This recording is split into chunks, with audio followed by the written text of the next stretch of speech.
Assalamu Alaikum. In this video, how to create a PDF file from Google Sheets. Let's begin. First of all, open your Google Sheets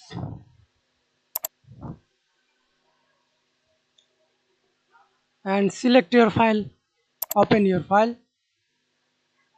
Okay. Then example, I open this file. Then go to File, Download, and